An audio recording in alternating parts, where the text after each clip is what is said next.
നമസ്കാരം. സമഗ്രയിലേക്ക് സ്വാഗതം. National ex servicemen coordination committee Chittariparamba യൂണിറ്റിന്റെ നേതൃത്വത്തിൽ കാലവർഷക്കെടുതിയിൽ ദുരിതമനുഭവിക്കുന്നവർക്ക് സൗജന്യ ഭക്ഷ്യക്കിറ്റും വസ്ത്രങ്ങളും വിതരണം ചെയ്തു. ചിറ്റാരിപ്പറമ്പ് ഗ്രാമപഞ്ചായത്ത് അംഗം കെ.വി. ശ്രീധരൻ വിതരണോദ്ഘാടനം നിർവഹിച്ചു. കാലവർഷക്കെടുതിയിലും ഉരുൾപൊട്ടൽ മൂലമുണ്ടായ വെള്ളപ്പൊക്കത്തിലും ചിറ്റാരിപ്പറമ്പിൽ ദുരിതമനുഭവിക്കുന്നവർക്ക് national ex servicemen coordination committee ചിറ്റാരിപ്പറമ്പിന്റെ നേതൃത്വത്തിൽ സൗജന്യ ഭക്ഷ്യക്കിറ്റുകളും വസ്ത്രങ്ങളും വിതരണം ചെയ്തു. ചിറ്റാരിപ്പറമ്പ് യൂണിറ്റ് ഓഫീസ് നടന്ന ചടങ്ങിൽ വാർഡ് മെമ്പർ കെ.വി. ശ്രീധരൻ വിതരണ ഉദ്ഘാടനം നിർവഹിച്ചു.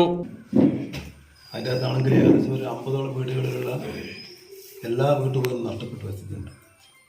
പ്രളയം ഉണ്ടാകുന്നതോടൊപ്പം തന്നെ അത് ഇത്ര രൂക്ഷമായി, അതായത് ഏകദേശം ഒരു 10 മിനിറ്റ് കൊണ്ടാണ് നമ്മൾ പ്രതീക്ഷിക്കാതെ വെള്ളം കയറുന്നത്. സംഗതി ജനങ്ങൾ ഉദ്ദേശിച്ച പറയുന്ന വീട്ടുകാർ ഉദ്ദേശിച്ചതെന്ന് വെച്ചാൽ അങ്ങനെ അങ്ങ് പൊന്തി ക്രമേണ താവുന്നതായിരുന്നു. വലിയൊരു മുന്നൊരുക്കൊന്നും ആരും നടത്തിയിരുന്നില്ല. വിവരങ്ങളെല്ലാം പോയി. പക്ഷെ എന്തായി കഴിഞ്ഞാൽ ആ വീട്ടിൻ്റെ മേലെ നിർത്തില്ല എന്നുള്ളത് പല കാരണം.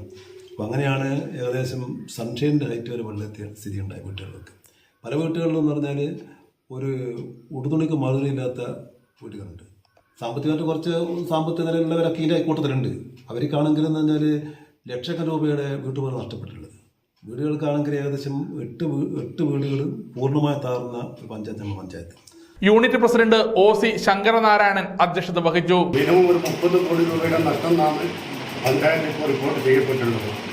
അപ്പം നമ്മുടെ ഒരു എക്സർവീസ്മെൻ സംഘടന എന്ന നിലയ്ക്ക് നമുക്ക് ചെയ്യാൻ പറ്റുന്ന ചെറിയൊരു സഹായം അത് നമ്മൾ എത്രയും പെട്ടെന്ന് അവർക്ക് എത്തിക്കുക എന്നുള്ള ഒരു ധാരണയിലാണ് ഒരു എക്സിക്യൂട്ടീവ് മീറ്റിംഗ് കൂടുകയും പെട്ടെന്ന് കൊണ്ട് അതിൻ്റെ ആലോചന നടത്തി താൽക്കാലം 10 വീടുകൾക്ക് നമുക്ക് സഹായം ചെയ്യാനും ബാക്കി വരുന്ന പൈസ പഞ്ചായത്ത് പ്രസിഡന്റിനെ ഏൽപ്പിക്കാൻ നമ്മൾ തീരുമാനമെടുത്തിട്ടുള്ളത്. ടി ജനാർദ്ദനൻ സ്വാഗതം പറഞ്ഞ ചടങ്ങിൽ സെക്രട്ടറി പി മനോഹരൻ, വി ഹേമന്ത്കുമാർ, അജിത ദിവാകരൻ തുടങ്ങിയവർ സംസാരിച്ചു. പഞ്ചായത്തിന്റെ കളക്ഷൻ സെന്ററിലേക്ക് സംഘടനയുടെ നേതൃത്വത്തിൽ 50,000 രൂപയും കൈമാറും. സമഗ്ര ന്യൂസ്, കൂത്തുപറമ്പ.